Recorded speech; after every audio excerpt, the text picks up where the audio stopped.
welcome to Scrappin with Sheri, Father's Day edition. Now, I know Father's Day was last week, and I had a lot going on in my world, and I totally forgot to do a Father's Day page, so I'm going to try to make up for it today. Now, I am showing you the This Life Simple Page Kit number 6 because it was designed to work well for Father's Day if you do outdoorsy, barbecue-y Father's Day things. Now, I did this kit actually weeks ago in anticipation for my Father's Day pictures, but my pictures just don't really lend themselves to this layout. There's me and my dad, there's my husband with our 3 kids, there's my son-in-law with my granddaughter, but I really don't like these pictures necessarily with this particular page. So, I pulled out the stickers for this page and was looking at them, and I really think I would rather keep this as a barbecue, maybe even a 4th of July page, because there's cute little grills, there's all these summery things that could go along with it, and I had already stuck this down, but I used foam squares to do that. So I went ahead and pulled it up. Yeah, it tears my page, not a great big deal, because I may want to use that Father's Day thing on my page layout that I'm about to do, but I was looking, and this summary design right here works pretty well. Now, yeah, I'm leaving a little edge right here, but you know me, we'll fix that. So I'm going to stick some foam squares on this. Then I'm going to have a wonderful 4th of July / summer barbecue, whatever layout. And then we'll go on and figure out what we're going to do for Father's Day. Now you can see there's odds and ends that are showing right here. I don't like that, but I can always pull these cute little napkins and silverware things up there because so much of what we do involves eating. I don't know about your family, but we like to get together and eat a lot. So I'll just throw that up there. Yeah, some people wouldn't like it that that's up in the sky with the word summer, but once I get all my pictures on and get other embellishments around, I think that's going to be okay. So that's the Simple Page Kit number 6, but let's do our Father's Day page now. So for the Father's Day page, based on the pictures that I showed you, I have pulled some things from the Denim Revival collection. And I went ahead and printed my photos on my home printer. They're a little lighter than what I would normally like. But when I look at this, this is going to be really too big, I think, for a one-pager. I printed those as 5x7s because I just didn't have a lot of pictures of Father's Day. The kids had come to visit the day before, so we didn't really take a lot of pictures on Father's Day itself. So I'm going to use the Denim Revival, and these are going to be my backgrounds. I am going to make this a double spread, and I'll probably add some type of Father's Day poem or something related to Father's Day along with it. But I really just wanted those pictures of the main fathers in our world. Now, I am going to use something that I don't use very often, and that's some of the pieces from the custom cutting system. I don't know about you, but I seem to forget how great this system is. And we've got some jumbo pieces, and that's what I wanted to play around with today. Several different jumbo patterns that we've had available at various points in time. I think for this layout, I'd like to play around with this one because I haven't used it much. Now, I will tell you, anything scallopy is harder to cut. It's just the nature of it. So be aware of that when you decide, hey, I want to do something scalloped. It's just harder to cut. And I'm going to be cutting on the outside to get that scallop. I could cut on the inside and just get that rounded square, but I do want a little bit of a scallop to it. I don't want it to look too girly because it is Father's Day. But remember, with your custom cutting system, you've got the 3 different size blades, and the blades are different widths between the blade and the prongs, and that's what determines how big your shape is. Now, we're cutting with the red blade, I'm cutting the very closest to the pattern. So on the outside of the pattern, that makes it the smallest. But if I were cutting red on the inside, it would make it the largest.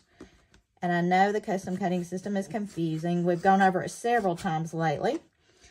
But so much of it is trial and error. Once you get it in your head how it works, I think it's a really nice tool to have in your arsenal for scrapbooking. Oh, very nice. Look, that even came up as a whole nice little frame aside from one little glitch there. And I'll probably use that later. Now, that's all the cutting I intend to do with the cutting system. So I'm going to move my mat and all of my lovely things out of the way. Hey, do you love this box? Creative Memories brought this back recently for a very limited time. And it's perfect for holding your 3 little blades. So I've got this. I've got my 2 background sheets. And what I really wanted was to use this across both pages. And I could do that in a lot of different ways. And right now I'm just thinking about the cut I want to do. If I want to cut it through the middle, or if I want to cut it on a diagonal, or if I want to make several different cuts from it.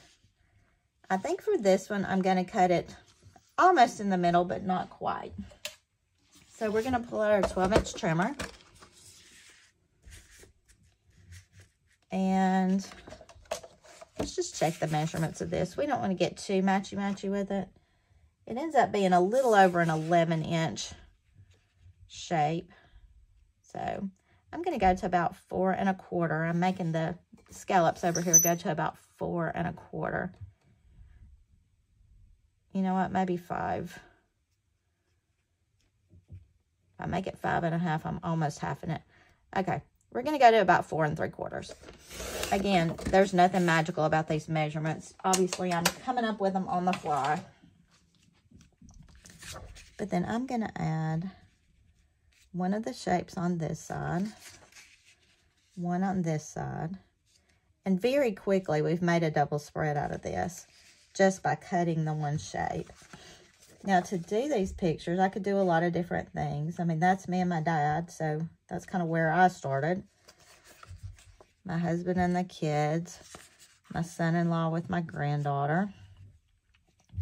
So I could do something like this and then add a lot of decor. If I wanted to make this a one-pager, I could probably make that work. Let's see. The biggest problem is this one is really tall. But we do keep a lot of, you know what? Because my album is so full, that might be a good idea. The problem is I'm losing a lot of the scallop in doing that. So let's try it on this side and see how it works. See if we can keep a little more scallop going here.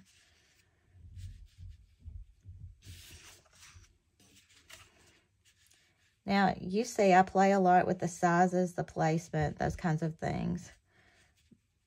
But I do think, yeah, wow. My albums are so packed right now. It's probably better for me to keep this a one-pager, even though I would love the design to be a lot more bold.